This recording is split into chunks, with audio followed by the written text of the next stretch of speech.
ಎಲ್ಲೋ ಸ್ನೇಹಿತರೆ, ಎಲ್ಲರಿಗೂ ಕೂಡ ನಮಸ್ಕಾರ. ಹೌದು ಸ್ನೇಹಿತರೆ, ಡಾಕ್ಟರ್ ಬಾಬಾ ಸಾಹೇಬ್ ಅಂಬೇಡ್ಕರ್ ಅವರು ತುಂಬಾ ಒಂದು ಅದ್ಭುತವಾಗಿರುವಂಥ ವ್ಯಕ್ತಿತ್ವ ಉಳ್ಳವರು ಮತ್ತು ಇಡೀ ರಾಷ್ಟ್ರಕ್ಕೆ ಸಂವಿಧಾನವನ್ನು ನೀಡಿದಂಥ ಮಹಾನ್ ವ್ಯಕ್ತಿ, ಸಂವಿಧಾನ ಶಿಲ್ಪಿಯಾಗಿರುವಂಥ ಡಾಕ್ಟರ್ ಬಾಬಾ ಸಾಹೇಬ್ ಅಂಬೇಡ್ಕರ್ ಅವರ 125 ಅಡಿ ಎತ್ತರದ ಪ್ರತಿಮೆಯನ್ನು ಆಂಧ್ರ ಪ್ರದೇಶದ ವಿಜಯವಾಡದಲ್ಲಿ ಅನಾವರಣವಾಯಿತು. ಈ ಒಂದು ಪ್ರತಿಮೆ ಅನಾವರಣದ ಸುದ್ದಿಯನ್ನು ಯಾವ ಮಾಧ್ಯಮದಲ್ಲಿಯೂ ಕೂಡ ಪ್ರಕಟವಾಗಲಿಲ್ಲ.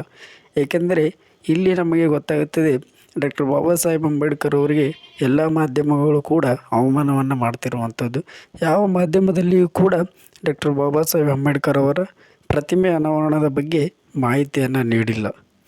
ದಲಿತರ ಆಶಾಕಿರಣ ಮತ್ತು ಸಂವಿಧಾನದ ನಿರ್ಮಾತೃ ಡಾಕ್ಟರ್ ಬಾಬಾ ಸಾಹೇಬ್ ಅಂಬೇಡ್ಕರ್ ಅವರ ಪ್ರತಿಮೆ ಅನಾವರಣದ ಸುದ್ದಿಯನ್ನು ಬಿತ್ತದ ಕನ್ನಡದ ಮಾಧ್ಯಮಗಳಿಗೆ ಹೇಳಿ ಧಿಕ್ಕಾರ.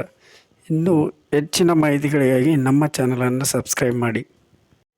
ಹೌದು ಸ್ನೇಹಿತರೆ, ಡಾಕ್ಟರ್ ಬಾಬಾ ಸಾಹೇಬ್ ಅಂಬೇಡ್ಕರ್ ಅವರ ಪ್ರತಿಮೆ ಅನಾವರಣದ ಸುದ್ದಿಯನ್ನು ಬಿತ್ತರಿಸದ ಕನ್ನಡದ ಮಾಧ್ಯಮಗಳು ನಿಜವಾಗ್ಲೂ ಕೆಲವೊಂದು ಬಾರಿ ಯಾವುದ್ಯಾವುದೋ ಮಾಧ್ಯಮದಲ್ಲಿ ವಿಷಯವನ್ನು ಬಿತ್ತರ ಮಾಡ್ತಾರೆ. ಆದರೆ ಡಾಕ್ಟರ್ ಬಾಬಾ ಸಾಹೇಬ್ ಅಂಬೇಡ್ಕರ್ ಅವರ ಒಂದು ಪ್ರತಿಮೆಯನ್ನು ಅನಾವರಣದ ಸಂದರ್ಭದಲ್ಲಿ ಅವರು ಯಾವುದೇ ಒಂದು ಸುದ್ದಿ ಮಾಧ್ಯಮಗಳಲ್ಲಿ ಏನಪ್ಪ ಅಂದ್ರೆ ಬಿತ್ತರವನ್ನು ಮಾಡೋದಿಲ್ಲ.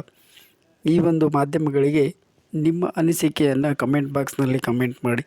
ಈ ಒಂದು ಮಾಧ್ಯಮಗಳಿಗೆ ಧಿಕ್ಕಾರವಿರಲಿ.